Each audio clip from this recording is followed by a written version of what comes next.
भनिन्छ यस्तो ब्यागको चाहिँ कुनै वेटहरु त्यस्तो लिँदैन यो चाहिँ नर्मली 7 किलोदेखि 10 किलोसम्म चाहिँ एयरलाइन्सहरुले अलाउ गर्छ र अर्को भनेको चाहिँ यो रहेको छ अहिले त खाली छ त्यही भएर मैले बोक्न सकिरहेको छु नर्मली चाहिँ यो चाहिँ 23 किलोदेखि 30 किलोसम्म लान दिन्छ इन केस तपाईसँग ओभरवेट छ अथवा एक्स्ट्रा ब्याग छ भने तपाईले अनलाइन पे गर्नुभयो भने नर्मली सस्तो हुन्छ विदेश यात्रा गर्दा कति सामान लान पाइन्छ आफूसँग कतिवटा लगेज लान पाइन्छ चिलगाडीको आजको यो भिडियोमा म तपाईहरुको जिज्ञासा मेटाउँछु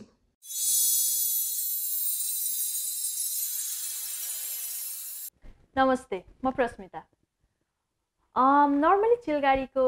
भिडियोहरुमा चाहिँ मैले ट्राभल सम्बन्धी त्यसैगरी ब्यागेज सम्बन्धीहरु कुराहरु लिएर आएको छु आज फेरि पनि मैले ब्यागेज सम्बन्धी कुरा लिएर आएको छु आज चाहिँ मैले तपाई इन्टरनेशनली फ्लाइट लिँदै हुनुहुन्छ भने चाहिँ तपाईले कतिवटा ब्याग लान पाउनुहुन्छ भनेर लिएर आएको छु दुईटा ब्याग 23 किलोको लान पाइन्छ भनेर नर्मली हाम्रो माइन्डमा हुन्छ तर त्यो भन्ने चाहिँ हुँदैन किनभने हरेक एयरलाइन्सको हरेक डेस्टिनेसनको छुट्टै छुट्टै चाहिँ ब्यागेज अलाउन्सेसहरु हुन्छ अझ कुरा गरौँ न एउटै एयरलाइन्समा कोही बिजनेस क्लासमा अनि कोही इकोनोमीमा ट्राभल गर्दै हुनुहुन्छ भने उहाँहरुकै ब्यागको अलाउन्सेस वेटहरु चाहिँ डिफरेन्ट हुन्छ भनेपछि अब डिफरेन्ट डेस्टिनेसनमा जाने डिफरेन्ट फ्लाइटमा जाने भएपछि त अफ कोर्स हुन्छ नि डिफरेन्ट त भइहाल्छ हैन सो आज चाहिँ बेसिक हुन्छ नि एकदमै बेसिक हरेक एयरलाइन्सले फलो गर्ने रुल्सको बारेमा चाहिँ म तपाईहरुलाई भन्दै छु नर्मली चाहिँ के हुन्छ भने वेट कन्सेप्ट र पीस कन्सेप्ट हुन्छ यो वेट कन्सेप्ट र पीस कन्सेप्ट के हो भने म छोटो भनिहाल्छु है त तपाई अमेरिका अथवा क्यानाडा बाट अथवा क्यानाडा र युएस जाँदै हुनुहुन्छ भने त्यहाँ चाहिँ पीस कन्सेप्ट रहेको छ के हो त यो पीस कन्सेप्ट भनेको पीस कन्सेप्ट भनेको चाहिँ तपाईले दुईवटा ब्याग लान पाउनुहुनेछ त्यो चाहिँ 23 किलो अथवा 30 किलोको हुन्छ त्यो चाहिँ दुईटा ब्याग त्यही भएर पीस कन्सेप्ट भनेर भनिएको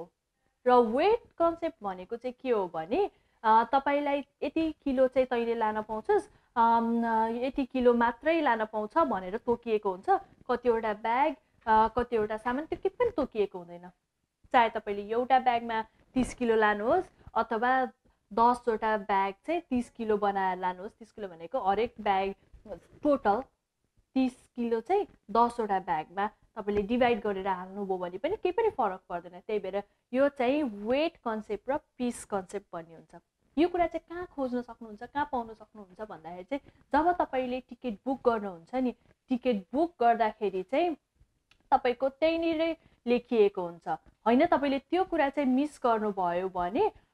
तपाईले बुक गरेको ट्राभल एजेन्सी हो कि एयरलाइन्स हो त्यहाँ फोन गरे चाहिँ तपाईले बुझ्न पनि सक्नुहुन्छ हैन त्यो पनि भएन भन्यो भने चाहिँ तपाईले के गर्न सक्नुहुन्छ भने डाइरेक्ट एयरलाइन्सलाई फोन गरेर म यो ठाउँमा जाँदै छु मेरो पीएनआर यो हो मेरो यो टिकट नम्बर हो मैले कतिवटा ब्याग लान पाउँछु भनेर सोध्नुभयो भने उनीहरूले मजाले भनिदिन्छ त्यही भएर यसलाई चाहिँ त्यस्तो एकदमै हुन्छ नि चिन्ता लिनु पर्दैन त्यो चाहिँ इजिली इन्फर्मेसन पाइन्छ लाउनुस् अब कुरा गरौँ चाहिँ कतिवटा ब्याग के ब्याग चाहिँ हामीले लान पाउँछौँ भन्ने कुरा गरौँ है त सबभन्दा फर्स्टमा कुरा गरौँ यस्तो ब्यागलाई चाहिँ के भन्छ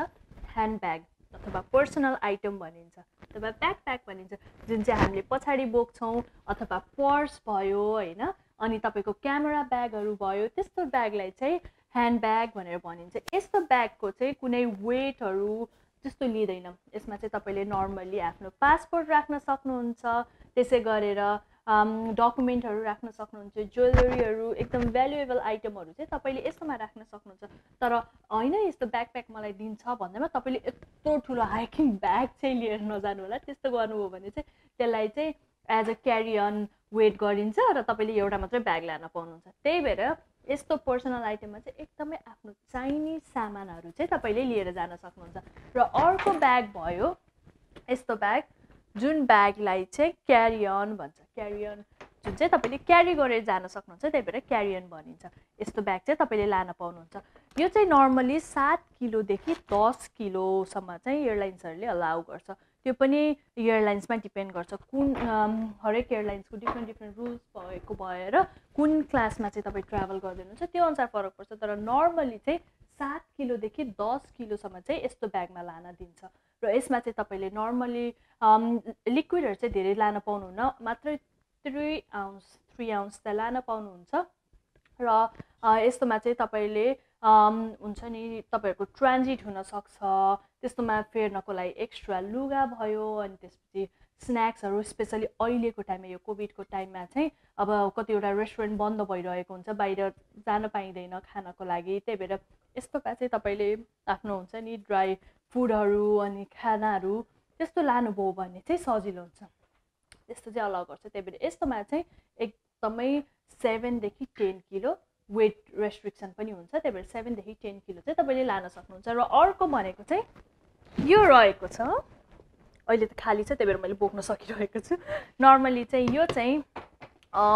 23 किलोदेखि 30 किलोसम्म लान दिन्छ यस्तो ब्यागमा चाहिँ। अनि यो ब्याग चाहिँ तपाईँले जब बोर्डिङ पास लिन जानुहुन्छ काउन्टरमा त्यतिखेर नै यो चाहिँ एयरलाइन्सको रिप्रेजेन्टेटिभलाई तपाईँले दिनुपर्ने हुन्छ र यो चाहिँ उनीहरूले नै आफू लिएर जान्छ। त्यही भएर यसमा चाहिँ तपाईँको भ्यालुएबल आइटम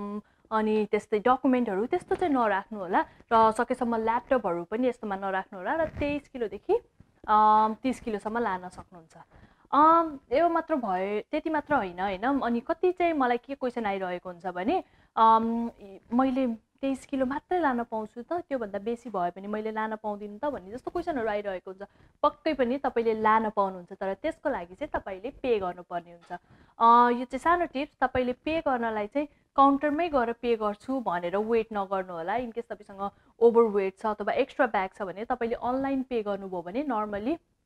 $10 $30 $10 देखि $30सम्मको चाहिँ डिफ्रेन्स हुन्छ, त्यति सस्तो हुन्छ। त्यही भएर चाहिँ तपाईँले अनलाइन चाहिँ पे पनि गर्न सक्नुहुन्छ, त्यो चाहिँ अनलाइन चेक इन गर्दाखेरि पे गर्न सक्नुहुन्छ। अनि अरू कुरा चाहिँ के पनि रहेको छ भने तपाईँले एक्स्ट्रा ब्यागहरू चाहिँ 10 वटासम्म चाहिँ लान पाउनुहुन्छ, तर एयरलाइन्समा डिपेन्ड गर्छ। कुनै एयरलाइन्सले चाहिँ होइन 5 वटा मात्रै दिन्छ भन्छ नि, कसैले चाहिँ 10 वटा पनि दिन सक्छ। तर यो चाहिँ सिजन अनुसार पनि हुन्छ है, जुन चाहिँ हाई सिजन भइरहेको हुन्छ, हाई सिजनको बेलामा अलिक थोरै ब्याग र अलि लो सिजनमा चाहिँ धेरै ब्याग पनि दिइरहेको हुन्छ। तर यो कुरा चाहिँ तपाईँले एयरलाइन्समा चाहिँ फोन गरेर बुझ्दाखेरि चाहिँ अझ बेटर हुन्छ। तर आज चाहिँ मैले नर्मली कतिवटा ब्याग चाहिँ तपाईँले लान पाउनुहुन्छ भनेर चाहिँ कुरा गरेँ। अनि यस्तो यो जुन ब्याग हुन्छ नि चेक इन ब्याग चाहिँ नर्मली 2टा लान पाउनुहुन्छ, 2टा। यो चाहिँ सबै तपाईँको टिकटमा लेखिएको हुन्छ अथवा मैले भनेको अनुसार हुन्छ नि भने जसरी तपाईँले एयरलाइन्समा पनि फोन गरेर बुझ्न सक्नुहुन्छ। यो चाहिँ सबै बेसिक एकदमै बेसिक कुरा रह्यो, यो चाहिँ हरेक एयरलाइन्सले फलो गरि नै रहेको हुन्छ।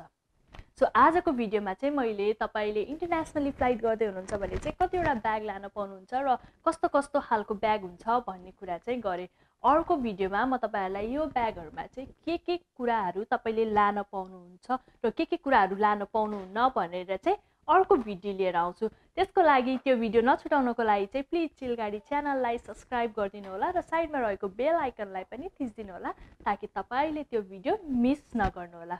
सो आजको लागि भने चाहिँ यति नै। So bye bye, take care, नमस्ते। चिलगाडीलाई अझै माया गरिदिइरहनु होला।